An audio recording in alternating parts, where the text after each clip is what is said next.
presenten, voy a hacer un llamadito de lista. Me van diciendo nombre. María Camila. Empecemos la unidad. María Camila Rojas Ramírez. María Camila Rojas. Bien, María Camila. Nombres. Me van dando nombre.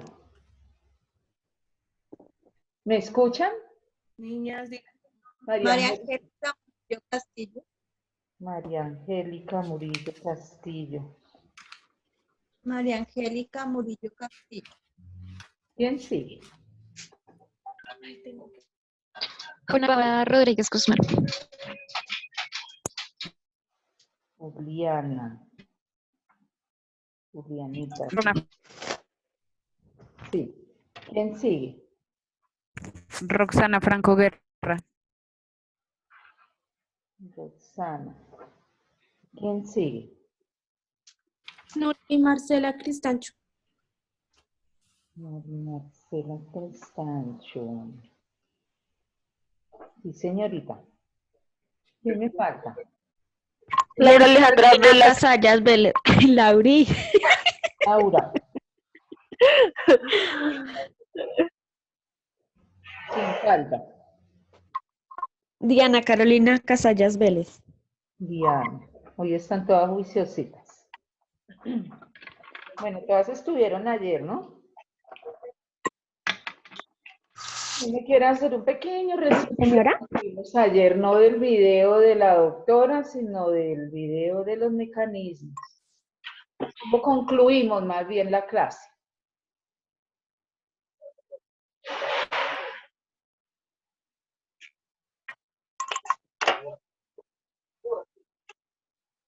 El objetivo de la sesión 3 ayer era las modalidades de los mecanismos alternativos de solución de conflictos. Y ahí terminamos. ¿Cuáles son esas modalidades?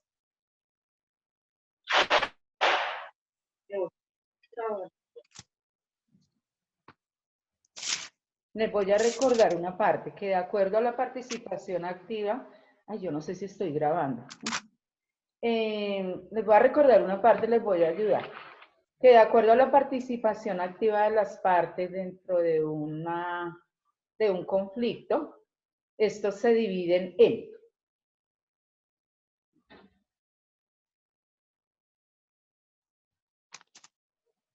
¿en qué se divide? Ese era el objetivo. En personal, interpersonal y organizacional. No, no vamos a hablar del video de la doctora, sino de los mecanismos cuyo objetivo de clase ayer era que ustedes detectaran cuáles son las dos modalidades de acuerdo a la participación activa de las partes dentro del conflicto.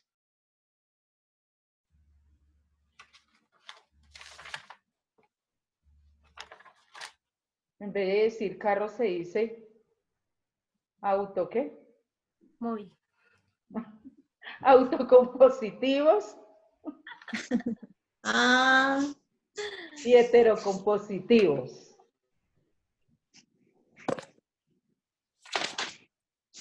Bueno, ya vimos que son los mecanismos alternativos de solución de conflictos, que son herramientas creadas por nuestro ordenamiento jurídico para que las personas que se encuentran dentro de un conflicto los puedan solucionar de manera amigable, directamente o con la intervención de un tercero facilitador, ¿cierto? Vimos una historia, vimos unos principios. Entonces, ¿cuáles son los principios? La voluntariedad, porque debe ser voluntaria la participación de las partes para llegar al acuerdo. La economía, porque si nos vamos utilizamos un mecanismo, no tenemos que pagar grandes costos al iniciar un proceso judicial. ¿Cuál otro principio? Vamos a hacer como un recordis rapidito. Es voluntario. Voluntariedad. Que es de solución amable. Descongestiona los juzgados. Bueno, ahí vamos recordando, porque esas son... Estas son las mismas características, ¿no, profe? ¿Cuáles son? que era llegar a un acuerdo entre las dos personas, pues era muy fácil para la economía, o sea, se evitaba uno más costos, que servía para la descongestión de aparato judicial, Sí, señora. que también llegaba a un acuerdo de conciliación con la otra parte. Yo, eh, Yo. yo, Sí, digamos que permite la participación de la sociedad civil. sí, señora. Ahí vamos bien. y la complementaria, que es la de la justicia estatal formal. Bueno, entonces ahí estamos mencionando poco a poco para llegar al punto.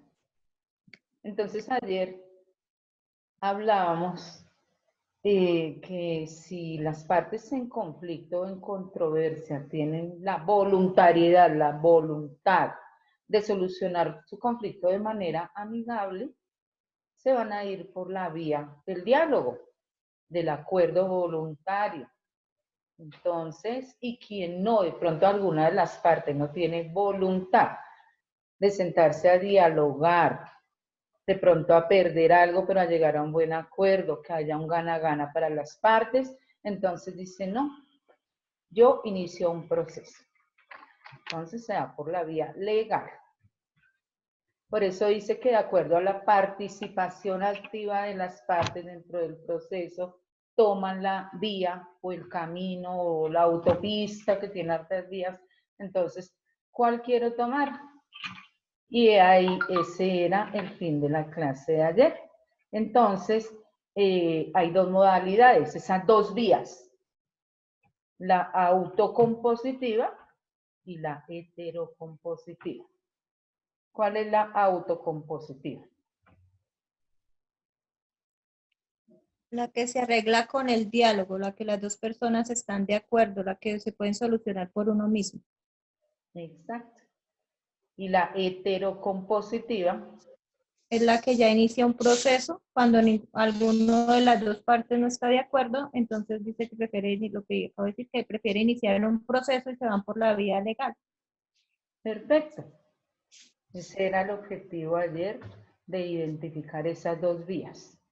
Hay un concepto, ustedes lo tienen claro, les voy a dictar uno para que lo tengan presente. Les enviaré la fotografía, pero trataré de que vean al momento en que yo les esté explicando. Entonces tenemos autocompositivos. Las partes confrontadas resuelven sus desavenencias en ejercicio de la autonomía de la voluntad. Ahí está el primer principio que ustedes nombraron, la voluntariedad. Que sea de manera directa o asistidos por terceros neutrales, lo que ustedes dijeron. Entonces, si es de manera... Profe, no se escucha. Profe, se escucha cortado. ¿Me estaban escuchando bien? No, señora. ¿Sigue entrecortada? Voy a repetir, ¿me escuchan mejor? ¿Hablo más duro? Sí, señora. Sí, señora. Voy a subir la voz, el tono de voz. Y continúo. Entonces, autocompositivos, voy a repetir. Las partes confrontadas resuelven sus desavenencias en ejercicio de la autonomía de la voluntad, para que vayan aplicando lo que hemos venido hablando, ya sea de manera directa o asistidos por terceros neutrales que facilitan el diálogo y la búsqueda de soluciones al conflicto. ¿Estamos hablando de qué mecanismo? ¿De cuál vía? Autocompositivos. Autocompositivo. Positiva.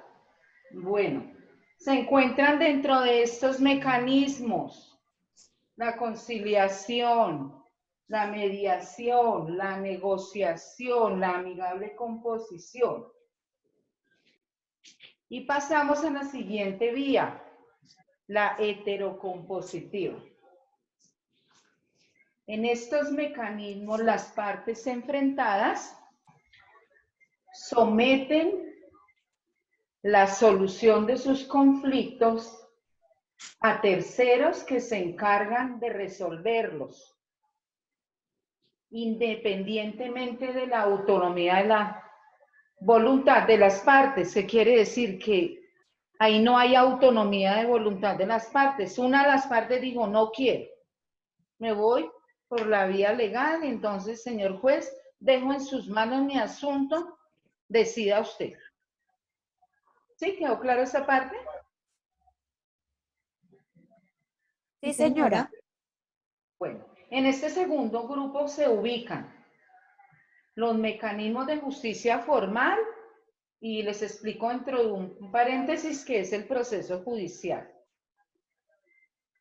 y el arbitraje. ¿Profe, mecanismos de qué, perdón? Los mecanismos de justicia formal y dentro del paréntesis queda la explicación, el proceso judicial y el arbitraje.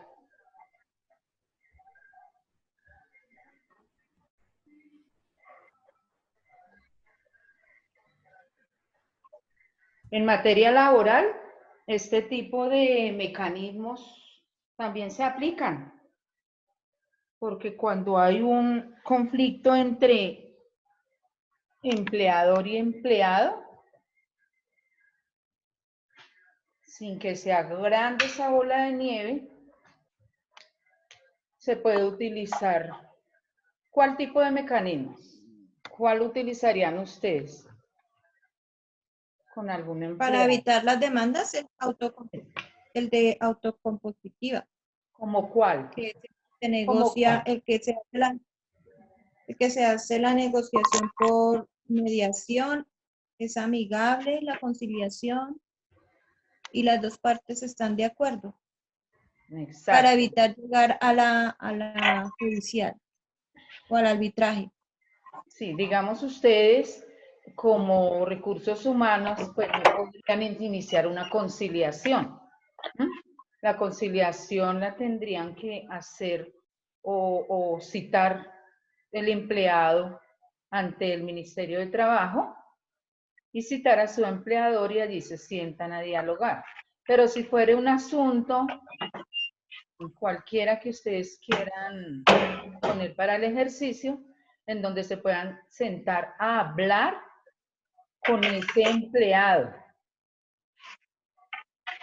¿Cuál podría ser de los que mencionamos en los autocompositivos? La negociación, ¿puede ser? Negociación, mediación. Pero la negociación va más directamente con el empleador, porque, por ejemplo, si el empleado dice, no me cancelaron las horas extras de la semana pasada al momento de revisar mi pago, entonces ahí podría haber una negociación, ¿cierto? Porque, ¿qué va a decir el empleador? Lo que pasa es que recuerde que usted por alguna situación no asistió, no sé, sin un permiso, entonces por eso no le calculé esas 2 horas. Pero entonces negociemos, empleado, empleador o negociación o un arreglo directo. Ya si se va a mayores, entonces ya de pronto otro problema, les voy a poner otro ejercicio. El problema de máquinas que está generando un humo dentro del grupo de trabajo y entonces no solo un empleado va a decir, jefe, hay un humo que nos está produciendo como una resfriado, tos, no sé. Entonces ya no es un empleado, sino el grupo de ese departamento de maquinaria, pónganle un nombre. Entonces ya si es un grupo, el empleador o ustedes como recursos humanos, lo primero que harían es, vamos a llamar para que haga una revisión, qué entidad, qué entidad dentro de las empresas es a la que ustedes tienen que estar afiliados, hacer reuniones mensuales, mirar protección, mirar ventilación, mirar La ARL. a la ARL. Entonces, si ustedes no son ajuiciaditos, tan pronto detecta el grupo de empleados que hay un problema de un olor, unos humos, no sé, vapores que produce el producto o la máquina, lo dejan pasar y no hacen lo primero. Vamos a hacer una reunión con la ARL, que generalmente Recursos Humanos mensual o cada 2 meses los invita para que hagan reuniones con los empleados que deben usar sus elementos de trabajo, hacen una verificación en la empresa, entonces se requiere ventiladores, ventanas, accesos. Bueno, si no se hace, el problema va creciendo y ya es un grupo de trabajadores y entonces entonces nos vamos con el sindicato contra la empresa y resulta que hay otras empresas con el mismo problema, se unen y ya bien los cierren y eso se va a mayores. Entonces, si se puede en principio una negociación de acuerdo al asunto o un arreglo directo de acuerdo a lo que pasó, bueno, vamos a llamar la ARL, vamos a mirar qué hay que implementar, todo eso para que ustedes lo vayan aplicando con los diferentes mecanismos. Bueno, ya les decía si es un despido sin justa causa. Si es un despido sin justa causa, ¿qué pasaría ahí? Entra a demandar entra a demandar el empleado a la empresa o al empleador ¿por qué? Porque lo despidió sin justa causa. Incluso cuando van a despedir a una persona es con 30 días de anticipación, o igual cuando un empleado se va a retirar, es como una de las reglas para que puedan despedir a alguien y justificar el despido, si no puede llegar a demanda. Pero el empleado, me voy a meter en un temita que vamos a ver más adelante, pero hay un tema que vamos a ver que se llama asuntos conciliables y no conciliables, de asuntos.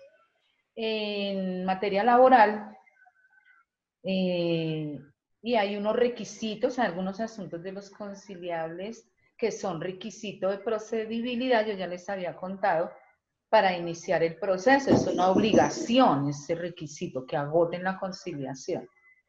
En el tema laboral, no es un requisito de procedibilidad la conciliación. Se puede de una vez el empleado iniciar el proceso, o sea, la demanda, sin agotar el requisito. Pero se puede hacer antes de. ¿Por qué? Yo les hice un recuento de cuál era el paso cuando se quiere hacer una conciliación en materia laboral. En caso de que no se pueda solucionar con ustedes el arreglo directo, entonces ya se va por la vía de la conciliación. Yo les conté la historia. ¿Quién se acuerda? ¿Laurita iba a decir algo? No, señora. Ah, yo les decía que está el Ministerio de Trabajo, ahí en la 32 con 13 o séptima, bueno, por ahí está el Ministerio de Trabajo. Cuando un empleado ve que tiene un conflicto, un problema. Laura, apaga tu micrófono, que se escucha lo que estás haciendo. Entonces llama al ministerio y saca una cita. Allí le dan la cita, él hace su consulta y del Ministerio de Trabajo el funcionario delegado va a llamar al empleador. Y allí se sientan a dialogar. A pesar de que no es un requisito de procedibilidad la conciliación, en materia laboral, tan pronto el empleado se dirige al ministerio, el ministerio convoca al empleador para que dialoguen respecto a lo que está sucediendo. Si dentro de esa audiencia de conciliación o el diálogo que tengan ante el funcionario del ministerio, no llegan a un acuerdo, ya se inicia un proceso. Pero hay asuntos susceptibles de conciliación.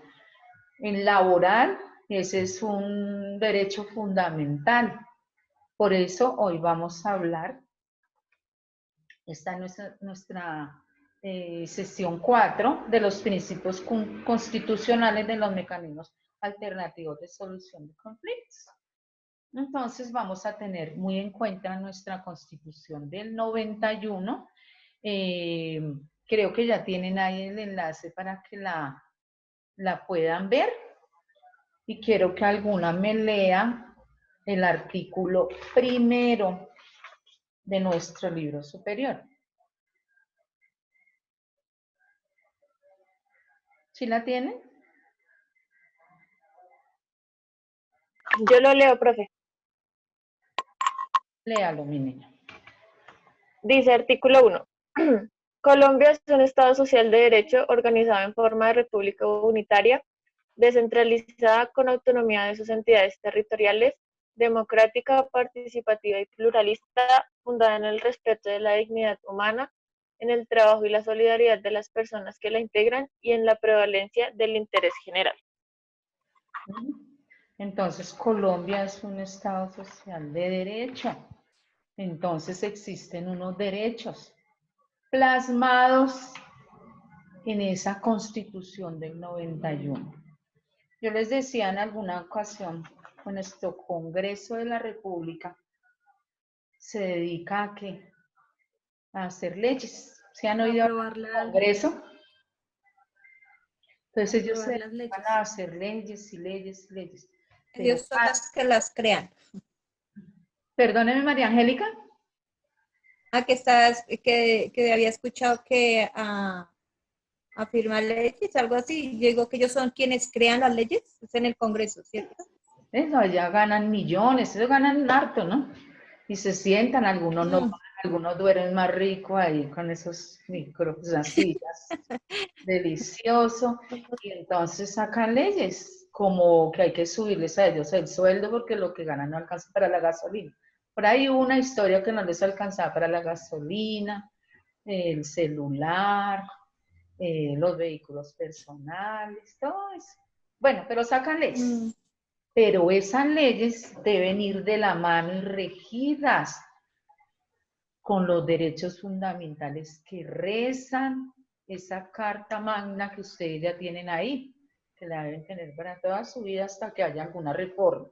Esperemos que no, en algún artículo.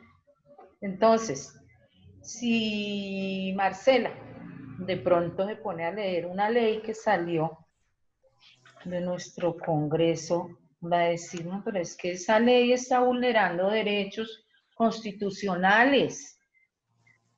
Y se va a la norma y dice, está vulnerando el derecho al trabajo. Claro que cada rato nuestros derechos laborales son vulnerados de acuerdo a las leyes. Entonces, por eso existe la Corte Constitucional. Ellos protegen que las leyes se cumplan acorde y vayan de la mano con nuestra Carta Magna, nuestra Constitución del 91. Y si de pronto Marcela se da cuenta que esa ley expidió nuestro Congreso, no va de la mano con nuestros derechos constitucionales, ¿qué hace? No, la Corte Constitucional tiene que saberlo. Entonces, dice, no, ese artículo o algún párrafo de esa ley debe ser declarado inexequible. O sea, no va acorde con los derechos de nuestra Carta Magna, de nuestro libro superior. No quiero que la clase se torne un poquito harta, perdónenme la palabra, pero ustedes deben saber en dónde están los derechos que ustedes van a reclamar. Entonces, por eso deben saber de ley, dónde está la ley, dónde está la norma, dónde está mi derecho, que es lo importante para el día de hoy, que ustedes aprendan. Por eso van a escuchar el término ley, el término código, porque ustedes tienen un código laboral que lo van a tener siempre ahí en su escritorio para mirar, de acuerdo a algún derecho que se le vulnere a sus empleados y que dice el código en tal artículo. Entonces, sí, eso es un derecho fundamental, porque el trabajo es un derecho fundamental. ¿Mm? La educación. Tenemos muchos derechos. ¿Mm? Entonces, yo quiero que alguien por ahí me busque qué es ley. Me lea, la que quiera. Para cuando ustedes van a hablar, porque vamos a hablar de cada uno de los mecanismos, voy a aprovechar para ir, de cada una vaya tomando uno de los mecanismos. Yo, profe. ¿Qué es una ley? Dice, la ley es el conjunto de reglas a las que se deben someter todos los habitantes de un país para evitar conflictos y vivir en armonía. Exacto. Eso es una ley. La sacan nuestros honorables padres de la patria, nuestros congresistas, pero esa ley debe venir de la mano con nuestros derechos, con nuestra constitución. Eso es una ley. Entonces, por ejemplo, ley 640 del 2001, que habla de conciliación, que alguna va a hablar de la conciliación y va a utilizar esa ley. Entonces, ya saben ustedes de dónde viene esa ley y por qué hay que utilizar. Nos rigen nuestros comportamientos, nuestras acciones, y toda acción tiene una consecuencia. ¿Mm? Bueno, ¿quién me quiere leer qué es un código? Porque ustedes van a trabajar el Código Civil, por ejemplo, el Código Sustantivo del Trabajo, bueno, van a trabajar muchos. ¿Quién me quiere leer qué es un código? Dice, código, conjunto ordenado de leyes de un país, conjunto de normas y reglas sobre cualquier materia. Es una comunicación. En la comunicación, el código es el lenguaje. Bueno, no, eso no. Bueno, Ya, es conjunto ordenado. eso es un código. Entonces, en el código se reúnen leyes para el buen funcionamiento de un Estado. Entonces, el Código Sustantivo del Trabajo es una reunión de leyes. Cuando usted lo compren, van a ver en la pasta la ley tal, la ley tal, la ley tal. Van a encontrar derogadas.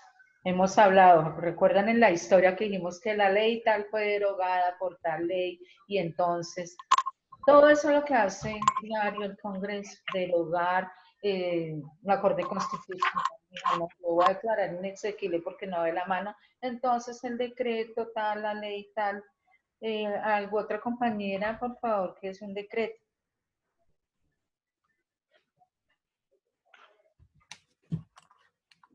Mírenme por ahí.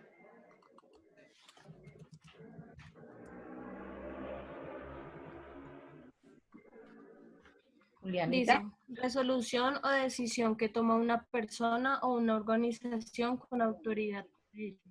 Exacto. Decisión Un decreto, lo del que está Consejo de pasando ahorita Ministros con o de él. una entidad. Qué pena, la interrumpí, mi niña. Tranquila, Interrumpía. tranquila. Bueno. Decretos, lo que está pasando ahorita con la situación del COVID. De pronto, si ven noticias, han escuchado infinidad de decretos que han salido en esta época. El decreto número tal del trabajo, el decreto del teletrabajo número tal. Profe, no se te está escuchando bien. Me toca subir harto la voz. Bueno, entonces les decía, acabo de leer la compañera el concepto del decreto y les ponía como ejemplo lo que está pasando en esta situación que tenemos. El presidente ha expedido a varios decretos junto con la alcaldía, ellos se reúnen y entonces con el Ministerio de Trabajo, entonces los decretos, por ejemplo, el Ministerio de Trabajo ha hecho respetar con algunos decretos el teletrabajo, un ejemplo, que no se debe pagar, así sea del teletrabajo, el decreto número tal, menos del salario mínimo mensual vigente, que no, bueno, muchísimas cosas. El decreto que dice que quienes tengan un salario de tantos millones, entonces van a hacer un aporte, un porcentaje. Entonces, esos son decretos. Entonces, cuando nos vamos por la vía heterocompositiva, como dejamos la solución del conflicto para que tome la decisión el tercero, que es un juez, Él va a expedir un documento. ¿Alguien sabe qué documentos expiden los jueces? Una sentencia. Una sentencia. ¿Quién quiere leer qué es una sentencia?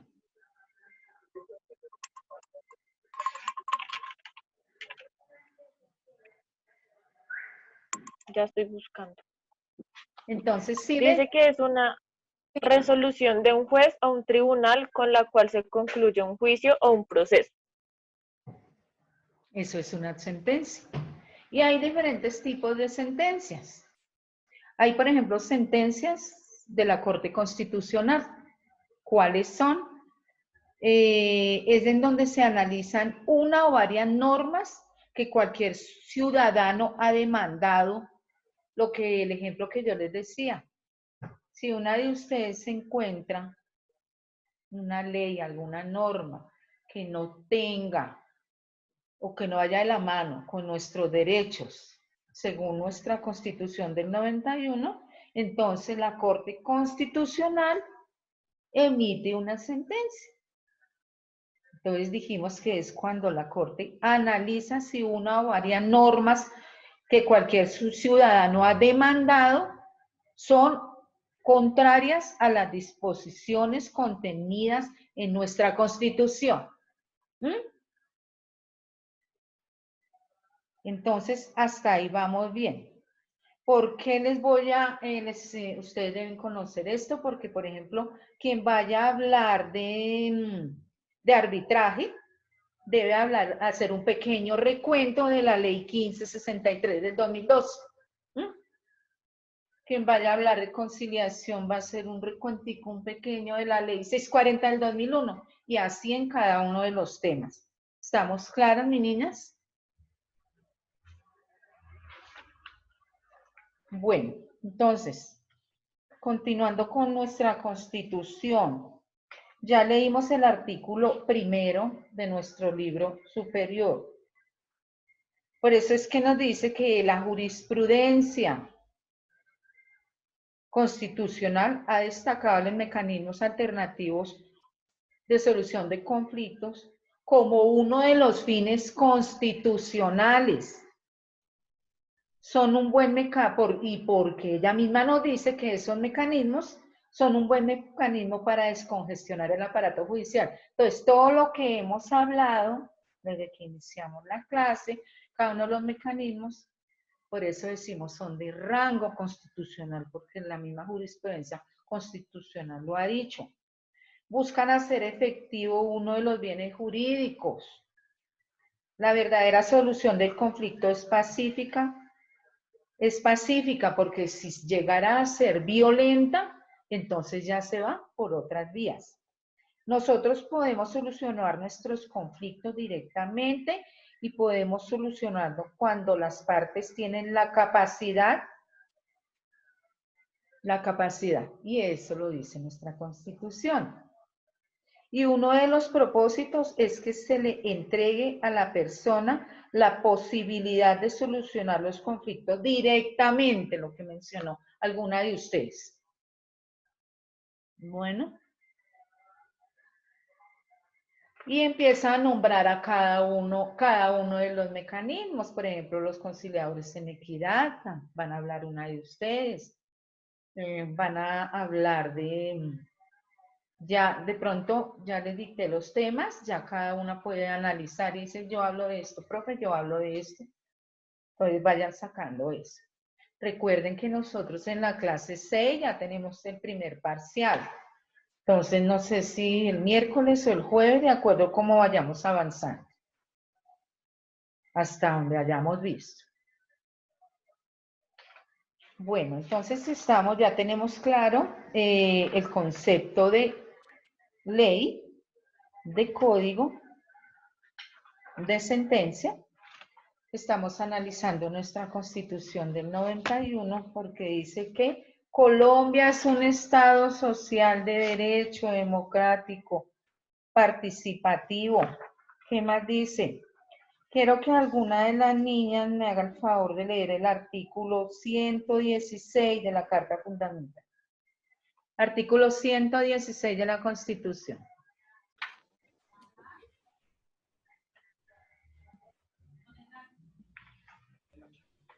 ¿Quién lo quiere leer? ¿Artículo cuál, profe? 116. Yo lo tengo acá. Yo también. Ah, Pues léelo. bueno, dice. Artículo 116. La Corte Constitucional, la Corte Suprema de Justicia, el Consejo de Estado, la Comisión Nacional de Disciplina Judicial, la Fiscalía General de la Nación, los tribunales y los jueces administran justicia.